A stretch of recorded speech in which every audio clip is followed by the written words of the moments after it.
The way I got involved with the Brave Books Story Hour is I'm very familiar with Kirk and the Brave Books. We followed him for quite some time, and I was aware that he was launching this campaign.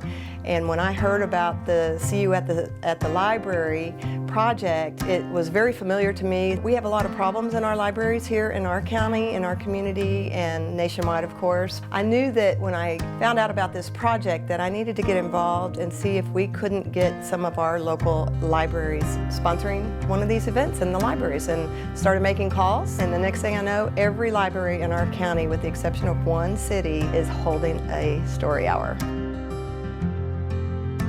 And they told us, you know, you'll never get a job if you speak out. You'll never get into grad school. You'll lose your friends. You'll lose your scholarship and your playing time if you speak out. We were actually told, you know, you can't take a stance because your school has already taken your stance for you. When Thomas's teammates were concerned about the locker room aspect and they felt uncomfortable, they sent an email to their administration expressing their discomfort, and their administration responded back with, if you feel uncomfortable seeing male genitalia, here's some counseling resources that you need to seek.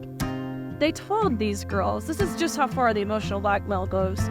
They told these girls that if they do speak out, and any harm whatsoever came towards Thomas's way, whether that's physical, mental, emotional, through social media, whatever harm that looked like, then these girls were solely responsible, and they would be responsible for a potential death, and they would be murderers. We're here just to support good literature, good books, to stand out for our kids. We have lots of kids here, and we want to make sure that they have access to good books to read, and we don't want them to be reading the trash that's in the library sometimes. If we don't stand up for something, we're all going to fall. So we need to stand up and be brave and teach our children what good values are so that they can perpetuate that.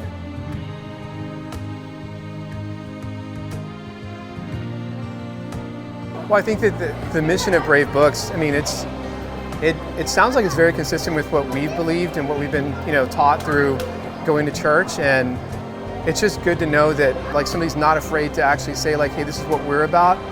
And that, again, that it, to align with Christian virtues. I think you mentioned, like, being pro-America as well. I think that's super important. This is the start. To see something like this big is a start.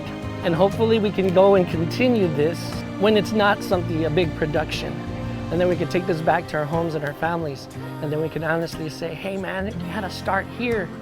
But we continued it, and we've let the enemy have too much. We've let him. And it's time for us to take back what was already rightfully given to us at Calvary's cross. It's so important to put our identity into Christ.